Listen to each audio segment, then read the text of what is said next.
Hey guys, Miss Peterson here, and today I'm going to be attempting to present to you the entire AP Physics 2 curriculum in under 30 minutes.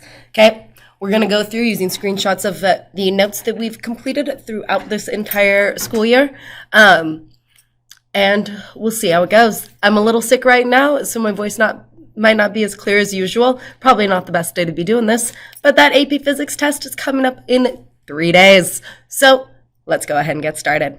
Okay, we started this unit in fluids. Okay, in fluids, we learned that density is the mass per volume. Okay, and the density of water is 1,000 kilograms per meter squared. If we wanted to express the weight of a fluid in terms of its density, we would do the force of gravity equals mass times gravity. Mass we can write as density times volume. There are two kinds of pressure that we talk about. Pressure due to the thermal motion of molecules banging into the walls all over the place, and pressure due to gravity, the weight of the fluid above it.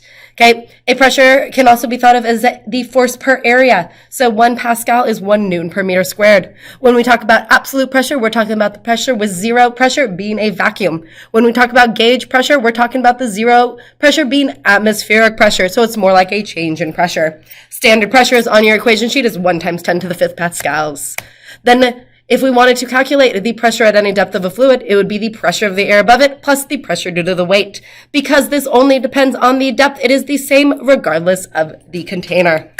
Another way that we can apply this is in a barometer, where if we have a tube like this, at that very bottom, the pressure will be equal across that line. So the weight of that fluid would equal atmospheric pressure. We can also use this principle in something called a mercury barometer or a U-tube, where we'll have different heights. We know the pressure is even across that line. Set those pressures equal to the weight of the water versus that weight of that mercury, and we can find our answer. We can also use this in hydraulic systems using pressure. Pressure is force over area. The pressure is equal heights, so those forces could be different based on different areas. That's how hydraulics work. Then we got into buoyancy. Okay, buoyancy depends on the density of the fluid and the volume submerged. It does not depend on the mass of the object or the difference. It's due to a difference in pressure. We can calculate it from rho vg, but rho v is just the mass. Which mass? The mass of the displaced fluid. That is Archimedes' principle. This is often used in figuring out the apparent weight. Okay, when an object is submerged in water, the buoyant force acts on it and reduces its weight. Okay. That difference in the apparent weight could be used to solve the force of buoyancy and the density and other things. Okay, this is often also seen in the boat problems, where you will have a high mass object with a high density in a boat. In that boat, it is going to displace more water than its volume. If it is then dropped out of the boat, the water level in the pool will increase because now it is only displacing water equal to its volume, not equal to its weight. When we got into moving fluids, the first thing we learned about was the volume flow rate, which is how much water or any type of fluid is flowing through per second in units of cubic meters per second. We use the formula A1V1 equals A2V2. This is the continuity equation, and it basically means that, hey, if the tube gets skinnier, it has to speed up. Think putting your thumb over a hose. Then we got to Bernoulli's. This is the long conservation of energy for a fluid equation. Okay. It just says that that is a constant. So if for example, the height increases, the pressure will decrease. If the velocity increases, that pressure will decrease. Often, many of these terms will cancel out. A special situation of this, there's when the height increases. So up here, the pressure would be lower, or it's at a lower depth. You could also think of it like this. At that narrow point, the water is going faster. When it's going faster, okay, when it's going faster, the pressure will decrease, so the height of the water in some tube might be lower. A special application of this is Torricelli's theorem, where we have an open container flowing out. This outflow velocity can be calculated from square root of 2gh. It comes from setting this initial velocity equal to 0, and then using the depth as that height. And those pressures are both open to water, so they would be equal. That is how that formula is derived. And that's Unit 1, Fluids. Unit 2, Thermodynamics. In thermodynamics, we started with the definition of temperature. Temperature is the average kinetic energy of molecules. We normally measure it in Kelvin. That is the absolute temperature, where 0 means it's not moving. The degree Celsius plus 273 will equal Kelvin. We will always be working in Kelvin. For Maxwell-Boltzmann distributions, if you're at a higher temperature, you're going to have more kinetic energy on average, which normally means a bigger spread. There are more speeds accessible to you. You can also see these graphs with a relationship to mass. If these are all at the same temperature, okay, the lightest molecule, the H2, will have molecules moving the fastest because kinetic energy is 1/2 mv squared. So smaller mass means faster molecules for the same kinetic energy and thus the same temperature. After we talked about temperature, we moved into describing gases in terms of their pressure, volume, number of moles. Number of moles is a quantity that has to do with the number of particles in that gas. It is 6.02 times 10 to the 23rd. It is on your equation sheet as N naught. The number of moles of an atom is equal to the number of particles divided by Avogadro's number. Whenever we're talking about the mass, will be in particles, and temperature, again, is the average kinetic energy.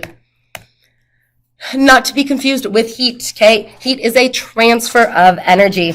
Anytime we have two particles moving, they will collide. Those collisions are typically thought of as elastic collisions where both momentum and kinetic energy is conserved.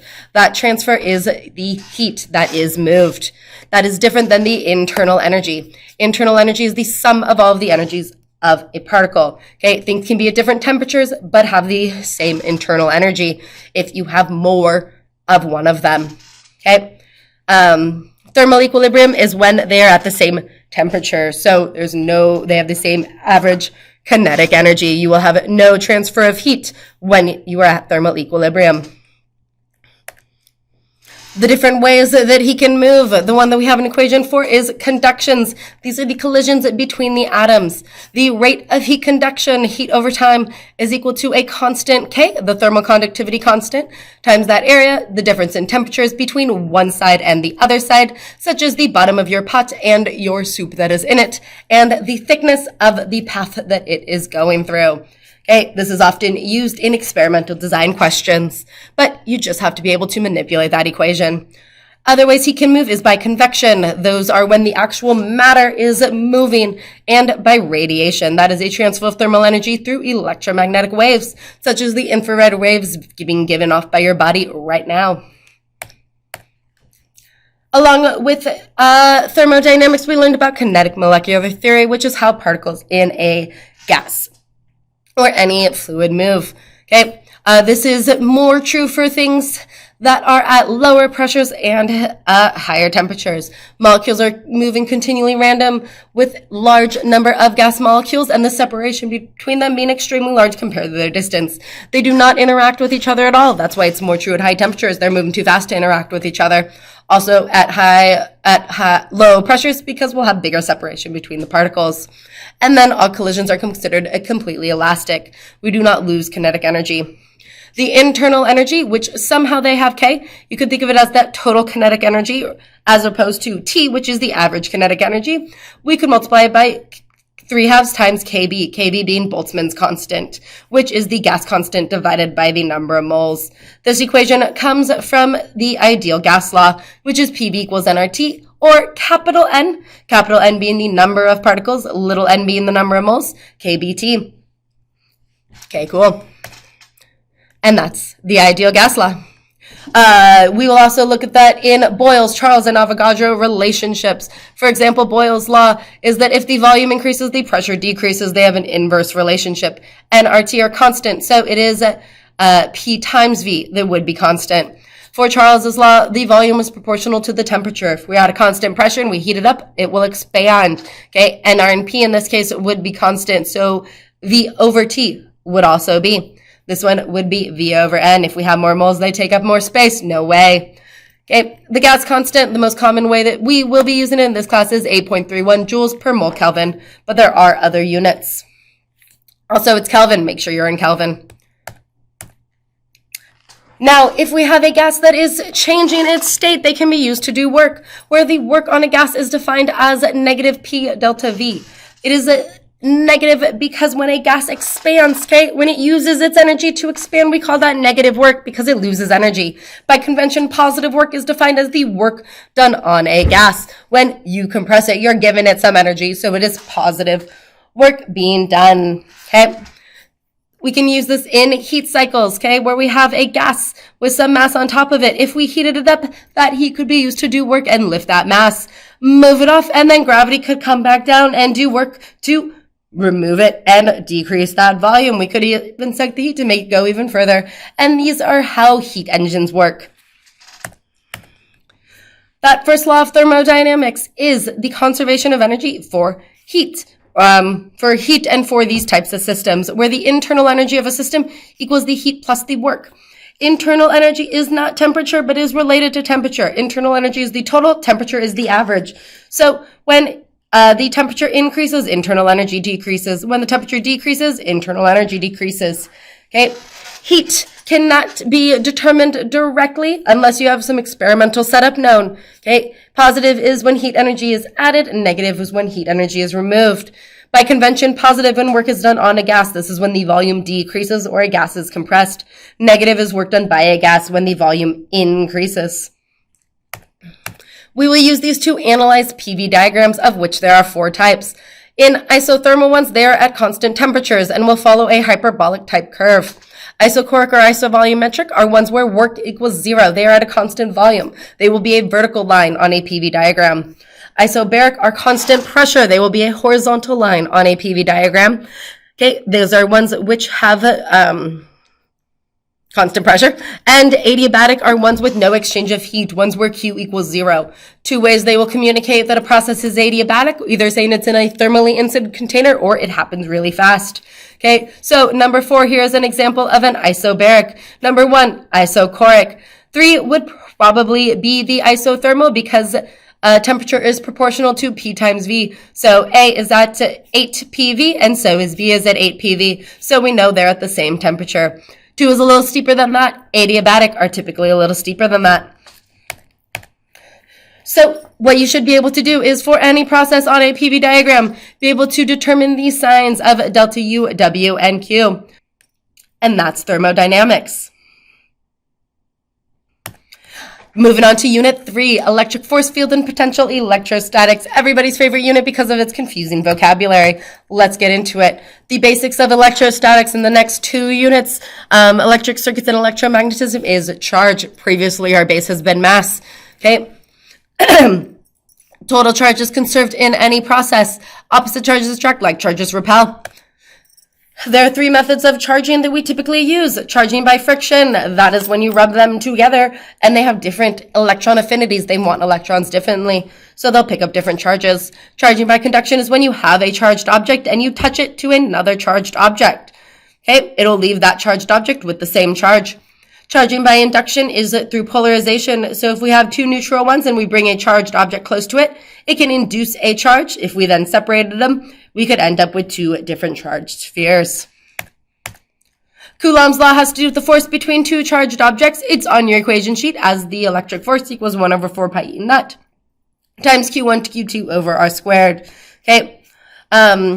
For these, it's written in absolute value. Just know that 2 opposite charges will attract and same charges will repel. That means that a negative electric force will end up being attracted and positive would be repelling.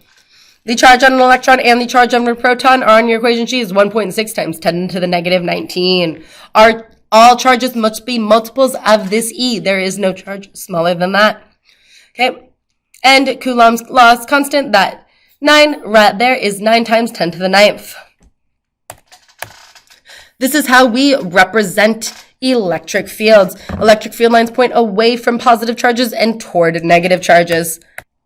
If we wanted to calculate the strength of an electric field, okay, that is the force a charge would experience per its charge. Just like gravitational field, little g is the force per mass. Okay, we can calculate it from the electric divided by a test charge in that field if we know the force or we know the electric field strength.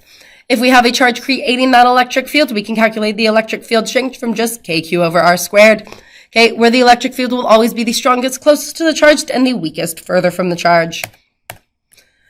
Which brings us to isolines, which are maps of equal potential, electric potential energy. You can think of them as lines of equal height in terms of gravity. They're always going to be perpendicular to the field. So for around a positive charge, the field lines point out. Isolines are concentric circles.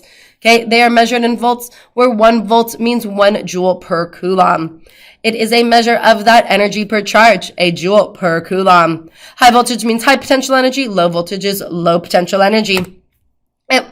But of course, we have positive and negative ones. So we'll have negative potentials around negative charges. We would have positive potentials around positive charges. So negative charges roll uphill. They will always roll from low to high voltage, where positive charges go downhill. They go from high to low voltage.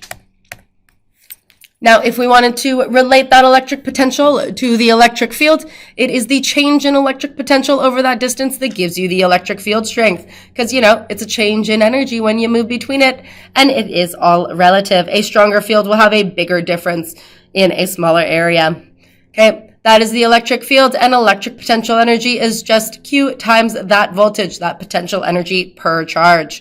So if we have a uniform electric field right here, okay, it is uniform, so it is not changing. That means the force that all these particles will experience is the same. A will be at the greatest electric potential. You can think of it as higher up in that field. If you're farther away from Earth in Earth's gravitational field, you have higher gravitational potential energy. If you're farther up in the electric field, you have higher electrical potential energy, and you'll be at a higher voltage, even though that force is the same everywhere. And that's electrostatics. Let's get into circuits. In circuits, often we're going to be talking about current. Current is the flow of positive charge.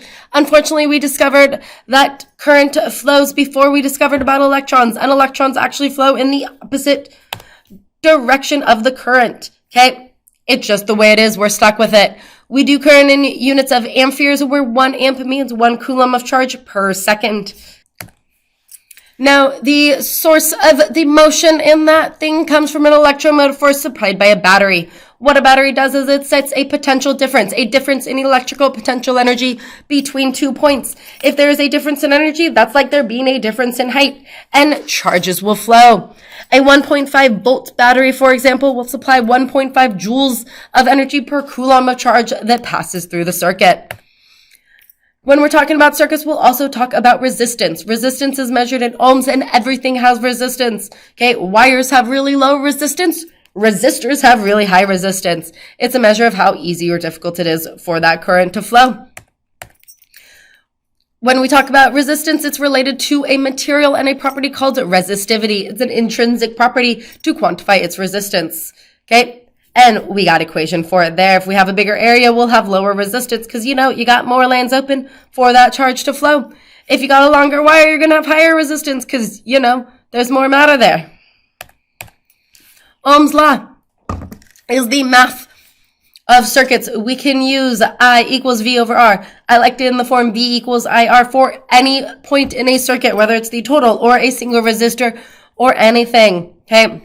Same with power. Power equals current times voltage. Power is measured in watts, current in amps, voltage in volts. Power is related to the brightness of a bulb. So if a problem asks you to relate the brightness of bulbs, talk about their power and their current and voltage. If we are measuring things about a circuit, ammeters, which we use with an A, get hooked up in series, and voltmeters get hooked up in parallel. You need to know how to draw circuits. For solving circuits, there are only 2 rules you need to know. For any loop in a circuit, the sum of the voltage drops will be 0, even if they're just all resistors. Batteries, if you're going through in the direction of current, will add voltage. In the opposite direction, will subtract voltage. There's also the current law, which is the current going into a place must equal the current exiting a place. Cool. For series circuits, current is the same everywhere and voltage is split among the resistors. So in this example circuit with two 5 ohm and a 10 ohm resistors, the total resistance would be 20. If we have a 10 volt battery, that means only 0.5 amps will be flowing anywhere in a circuit. We can use V equals IR to solve for that voltage drops, and the one with double the resistance will get a higher voltage. Where in a parallel circuit, they're all connected directly to the battery, so they will have the same voltage across each path, and the current is what will split. As we add more resistors, we open up more paths, so it'll pull more current from the battery. Higher resistance will mean less current will flow through it because, there's more resistance there. If we have to do a complex circuit, the way to do it is by simplifying it down until we get a simple circuit. If we have to do a circuit with 2 batteries, we will pick arbitrary directions for current and set up 2 loops or a junction equation and use those loops and junction equations to solve the circuit. Okay, if we get a negative number for current, that just means the direction that we chose was wrong and we need to change it. If we're talking about a capacitor, what a capacitor is, it is two metal plates with a insulating material in between. If we have a dielectric, okay, that is K. It will increase the capacitance of a capacitor. The K for air is 1, and it is our default. We always assume it is 1 unless told otherwise. How capacitors work is when you have a battery, they will push charge onto the plate. If we have a bigger plate, it can store more charge and will have more capacitance. If these plates are farther apart from each other, we will have a weaker electric field and thus less energy. With them closer, we'll have more energy. We can see how much energy they have stored by discharging it over a light bulb. That light bulb will then use the energy as these return to neutral. For the mathematics of capacitance, the voltage across it will equal the charge divided by the capacitance. The units is farads, where 1 farad means it will hold 1 coulomb per volt of charge. That is a lot of capacitance. We will normally be working in microfarads, micro being times 10 to the negative 6. For the energy stored in a capacitor, it is 1/2 Q delta V. They store energy due to those electric fields that they create. When we have it in series, the potential difference will be shared, and then the parallel, they'll be the same because that's the rules for voltage. But for charge, the charge will be equal in a series circuit, and the charge will add in a parallel circuit. So for the capacitance, if we're figuring out the total capacitance of a series circuit, we will add the reciprocals. For a parallel circuits, we will add them directly. Note these two equations are opposite the rules for resistors. We can still use the same principle of simplifying equations, though, when we simplify them out.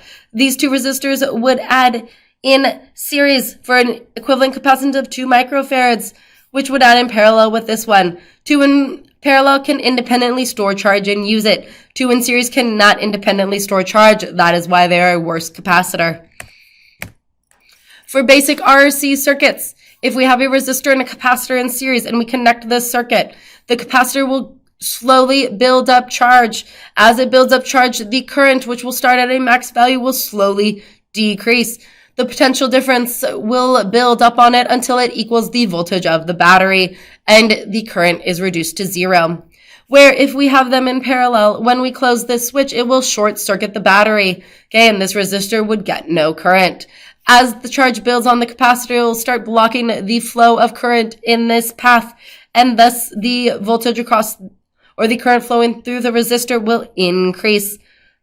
The voltage across the capacitor and the resistor will be constant because they are both connected directly to the battery.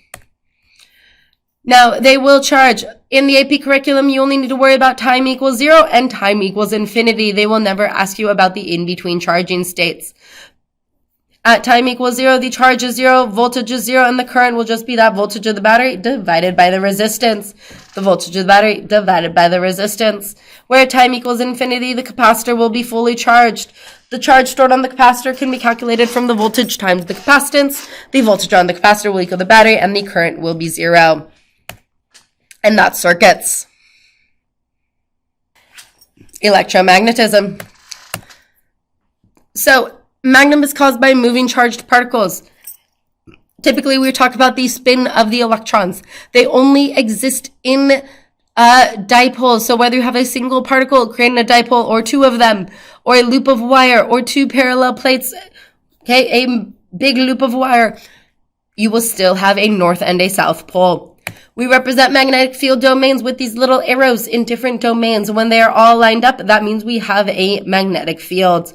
There are 3 types of magnetism. There's ferromagnetic, where all of the domains aligned. Paramagnetic, they will align but weakly, and diamagnetic, they will weakly align in the opposite direction. Copper is an example of a diamagnetic material, while iron is an example of a ferromagnetic material. We represent magnetic field lines very similar to electric field lines, where lines will point away from north and toward the south, but they will always be loops. So the magnetic field inside of a magnet is actually going the reverse direction. Okay. We will also often have to represent our magnetic fields in 3 dimensions. So if you see X's, that means a field going into the page. If you see dots, it is a field coming out of the page. Think of an arrow coming out you versus going away from you. We measure magnetic fields with their direction using compasses. A compass will line up with the magnetic field of the Earth in the absence of an external magnetic field. Our geographic North Pole is actually a magnetic South Pole because the magnetic North matches up to it. Magnetic permeability is the ability of a material to support magnetic fields. Okay, we use it in our calculations, and the units of magnetic field is the Tesla. Okay. To put it in context, the magnetic field of the Earth at the surface is on the order of 10 to the negative 5 Teslas, while a refrigerator magnet, 10 to the negative 3, a strong neodymium magnet will be at about 1.25 Teslas. Current can create a magnetic field. The direction can be determined using right-hand rule number 1, where your thumb is the direction of the current and your thumb's curve in the direction of that magnetic field. So if you point in your direction and curve your fingers, you can see the direction of that magnetic field. We could calculate the strength of it from mu naught over 2 pi divided by the current over distance.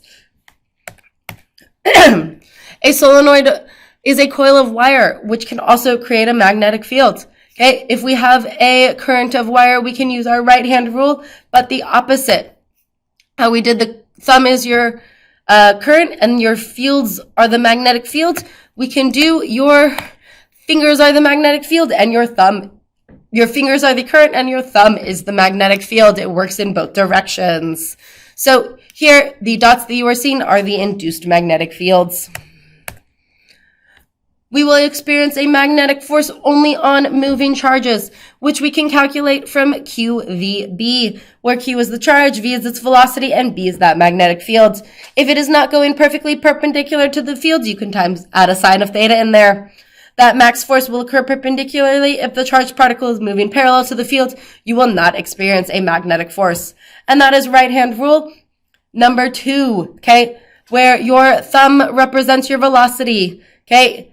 If you're doing it with your fingers bent, your index finger would represent the magnetic field, and your middle finger would represent the force because it is your F finger. Your thumb is your velocity because you go that way, okay?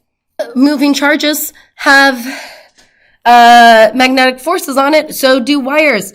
For a wire moving in a magnetic field, it is just a bunch of moving charges. We could calculate the force it would experience in that field using ILB. If we have two current-carrying wires, they will both create their own magnetic fields. They will then be affected by the magnetic field created by the other one. This force will cause currents flowing in the same direction to move toward each other and currents flowing in opposite direction to move away from each other. You can remember flow together, go together, and flow apart, go apart. Magnetism can also create electricity. We talked about the moving charges create a magnetic field, so then if you move it, the opposite must be true. If you move that charge in the magnetic field, it will induce a current. Okay, and we can measure that force that induces that current using voltage equals BLV, where V is the speed, L is the length of the wire, and B is the magnetic field. Another way we can quantify it is through magnetic flux. Magnetic flux is a scalar measure of the total magnetic field passing through an area. If we have a coil of wire perpendicular to the field, all of the field is passing through the area. Where if that field is parallel to it, none of the field is passing through that area, so we would have a magnetic flux of 0. Okay, in order to induce a current or an EMF, okay, a voltage to push that current, we need a change in flux over time. A bigger change in flux over a shorter period of time will produce more current. The AP curriculum loves to do these in the context of a ring being pulled into or out of a magnetic field. Okay, when it is being pulled into, the flux will be increasing because the area of the magnetic field will increase. Lenz's law says oppose the change. So if the existing magnetic field is coming out of the page, the induced magnetic field will go into the page. If instead this field was on this direction and it was leaving, it would be the opposite. Okay, it would want to put that current back. Which brings us to optics. So, what is a wave? We talked about two types of wave. We have transverse waves where the oscillations are perpendicular to the motion of the wave. Longitudinal waves, they are parallel. The equation we use for waves is the wavelength equals the speed divided by the frequency, where the frequency is measured in hertz. 1 hertz is 1 per second. We have crests of waves. The wavelength is measured from crest to crest or trough to trough. The period of a wave is 1 divided by the frequency. If we want to represent a wave graphically, we can use this equation, though they're pretty loosey-goosey with using this equation. Okay, whatever is on the y-axis goes here, whatever's on the x-axis goes here. Typically, the frequency will be that determining factor. You might even see it with sine instead of cosine. The electromagnetic spectrum categorizes all the type of light waves. You can remember it from raging Martians invade Venus using X-ray guns and memorize them from the lowest energy to the highest energy. All of these waves will travel at the speed of light, which is 3 times 10 to the 8th. They are self-propagating, meaning they don't need a medium to move. They can move through space because, changing electric fields induces magnetic fields and vice versa. Moving along, we learned about the law of reflection, where the angle of incidence will equal the angle of reflection. We can see things in a mirror because our eyes assume that light travels in straight lines. So if it reflects off the mirror and hits our eyes will trace it back and form an image behind the mirror. Refraction is caused by when that electromagnetic wave slows down. Okay, that index of refraction is the speed of light divided by the medium, or speed in the medium. Okay, when it does this, the frequency will be constant. Okay, whenever we are measuring these, we will always measure the angles with respect to the normal. We can get some reflection and some refraction. If it's going from a low index of refraction to a high index of refraction, it will always refract in the water. However, if we switch it around and go from a high index of refraction into a lower one, we might get something called total internal reflection, which occurs when the angle of incidence or the angle of refraction is greater than 90 degrees, as you can see here. What's going on here is that the frequency of that wave is constant when it refracts. This is a consequence of the conservation of energy. And that leads us to Snell's law. The equation for refraction is n1 sine of theta 1 equals n2 sine of theta 2. With reflection, we will talk about mirrors, okay? Whenever we're talking about mirrors or lenses, the principal axis is the middle line. The focal point is the line at which all parallel light rays converge. The center of curvature is equal to 2 times f, and it is related to is the diameter of that mirror, okay? AKA the radius of curvature. The vertex is where the mirror meets the principal axis, and the focal length is the distance f to the mirror. This is a concave mirror, and this is a convex mirror. Concave mirrors have positive focal lengths because they are in front of the mirror. Convex mirrors have negative focal lengths because they're behind the mirror, and they diverge the rays. For lenses, okay, converging lenses are thicker in the middle. They have positive focal lengths because they focus light rays. Diverging lenses are thinner in the middle. They have negative focal lengths. They diverge rays. When we use rays, the object distance will always be positive. The image distance will be positive if it's on the same side as the lens, and negative, or if it's on the opposite side of the lens, and negative if it's on the same side as the object. So we're going to look at the physicsclassroom.com Optics Bench Interactive and see how with mirrors and lenses and apply the lost art of image description, its location, orientation, size, and type. So let's go look at that. Here we have a concave mirror. For an object anywhere behind the focal length, the image will be inverted. It will be between f and infinity. And as the object distance moves toward infinity, the image distance approaches f. If we have a diverging mirror with that negative focal length, we will always have a reduced upright image that is behind the mirror. It is virtual. For lenses, okay, if we have a concave lens, it will produce an image that is inverted and real. Okay, it will be smaller when it is beyond 2f and larger when it is between f and 2f. Again, as the image distance approaches infinity, as the object distance approaches infinity, the image distance approaches 0. You also need to be able to draw these ray diagrams. Ray 1 will go parallel and refract through the focal point. Ray 2 will go through the focal point and refract parallel. This is true even if we have something in front of it. If we have in front of ones that come through that focal length will refract parallel. Ones that come parallel will refract through that focal point. These two rays will never meet, so we trace them back to where they intersect, and that is our image. Ray 3 goes through the vertex and can help with image location. Now for diverging lenses, okay, we will always have images that are reduced, upright, and virtual. Okay, they have negative distances because they are on the same side as that object. The rays are a little different. There's our parallel ray, refracting as though it came from the near focal point. One that goes toward the far focal point will refract parallel, and then we trace them back to locate our image.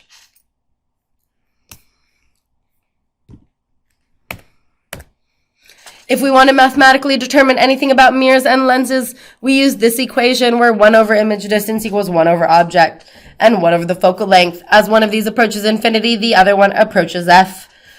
For the magnification of an image, it is the ratio of the heights, which is also the ratio of the image and object distances. Last thing in optics is diffraction and interference. If we have two waves meeting each other, their amplitudes will add. We call that constructive interference. If they are out of phase by 180 degrees, their amplitudes will cancel each other out. We call that destructive. This can create interference pattern when we have waves traveling through slits. If it's in a narrow slit, there we'll see a lot of diffraction. It'll spread out. A wider slit will have less. Okay, if the barrier is longer than the wavelength, we will get that wave curving behind it. This leads to our interference patterns in our double slit experiments. Okay, these interference patterns result from a difference in the path length between the light coming from those two slits. That difference in the path length can be calculated from an integer and the wavelength. Okay, where the half integers will be our dark fringes and the bright ones will be our full ones. We can also use with these the equation d sine theta equals m times the wavelength, where L is the distance between the slit and the screens, d is the distance between the slits, and x is the difference between the maxima. Often with these, we will use the small angle approximation, where instead of using x over the hypotenuse L, we will use x over the capital L, length between it, tangent. This is true when theta is really small because L and L will be very similar. This simplifies our equation to this one, which is a more common form of it. You'll also see thin film interference where we have a light coming in, some of it will be reflected and some of it will go in and then reflect off the other surface. Okay, in order for there to be complete constructive interference, the wave must travel there and back and meet up with itself constructively. It must be, the wave travels 2t, 2t must be some full integer of that wavelength. And that's optics. Let's get into our last unit, modern. In modern, we learned about photons. Photon is the particle of light. Using that particle model, we can calculate the energy of that particle of light of E equals hf. This also helps explain conservation of energy. That is why frequency is the same for a light regardless of its medium. Planck's constant h can be calculated in different units. Make sure what units you are using in your problems. Are you in electron volts or are you in joules? For the photoelectric effect, if we have light coming in, okay, to a metal plate, it can cause photoelectrons to be ejected off of that plate. And we can measure the energy of those photoelectrons by that voltage in the plate, and the current will measure the amount of them. And what they found was that there was a minimum frequency needed to cause the photoelectrons to be emitted. That is called the work function. And for that frequency, it affects their kinetic energy. Okay, the intensity of the light did not affect their energy, which led to light being quantized. The frequency did not affect the current, but it did, or the frequency did not affect the current, but the intensity does affect the current. You will have more electrons as long as you're above that threshold frequency. We can calculate things from that using the work function and the K-max equation. This is the max energy of the photoelectron, this is the energy of the light, and this is the work function, the energy needed to remove the electron from the atom in the first place.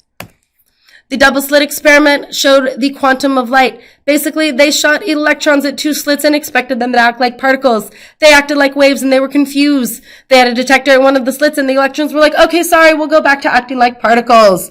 This showed the wave nature of particles and developed wave-particle duality. Then we get into the development of atomic theory. So in J.J. Thomson's cathode ray tubes, he discovered the electrons by manipulating the path of it through electric and magnetic fields. Through this, he was able to determine the charge to mass ratio of the electron and determine the plum pudding model, which has electrons in a sea of positive charge. Millikan then expanded on this with his oil drop experiments, dropping oil and spray and looking at their force of gravity versus their electric force and balancing them and getting the charge of an electron by a least common factor. The Rutherford gold foil experiment developed and determined that we have a nucleus by shooting alpha particles at a sheet of gold foil. Some of them bounced back, which was weird because the plum pudding would assume they would all go straight through. Then we have the Bohr model. The Bohr model was used to explain atomic emission and absorption spectra, where if we have electrons moving within these quantized energy states of atoms, they will emit electrons, or they could absorb energy and move up an energy level. This was quantized for the hydrogen atom, where they were able to calculate where all those energy levels were in terms of their electron volts and the photons of light that would produce them in these changes. However, the math only worked for hydrogen. This led to de Broglie to expand on that and relate this to the de Broglie wavelength, where in a Bohr model orbit, it must be the wavelength of the electron must be some full multiple of the circumference so that it is a standing wave. You can calculate the de Broglie wavelength of a particle by Planck's constant divided by a momentum, remembering that its momentum is its mass times its velocity. All this led to the Standard Model, where we have all matter made up of quarks and leptons, the electron being a lepton, protons and neutrons being made of up and down quarks, and then the force carriers. The two ones that are going to be most important are the nuclear strong force, which holds the nucleus together, and gravity, which is carried by the Higgs boson. Photons carry the electromagnetic force. In Schrodinger's model, each of these particles is modeled by a wave function, which shows its probability of being in a certain spot. This particle wave represented by this wave function is most likely to be at 2 meters away from wherever we're looking at, and is unlikely to be where it crosses the axis and the wave function has a probability of 0. We then got into isotopes. Quick little review. For an isotope, it'll have different number of neutrons in its nucleus, and we can represent them using this notation, where this number is the number of protons and this is the mass number. We will then use E equals mc squared in these reactions to calculate how mass and energy can be converted between each other. We will do these conversions. We have our mass conversion, but for some reason, if we're in electron volts, instead of using this equation, you're just going to multiply it by 931 mega electron volts per c squared to do a direct energy conversion. That allows us to solve problems like what happens in the sun, where we got four protons coming together to form that helium nucleus. But when we do that, they lose some mass. That is called the mass deficit. In this situation, it would be 4 times the mass of a proton minus the mass of the alpha particle. The difference between those is 4 times 10 to the negative 29 kilograms. We plug that into E equals mc squared to get the binding energy of that helium nucleus.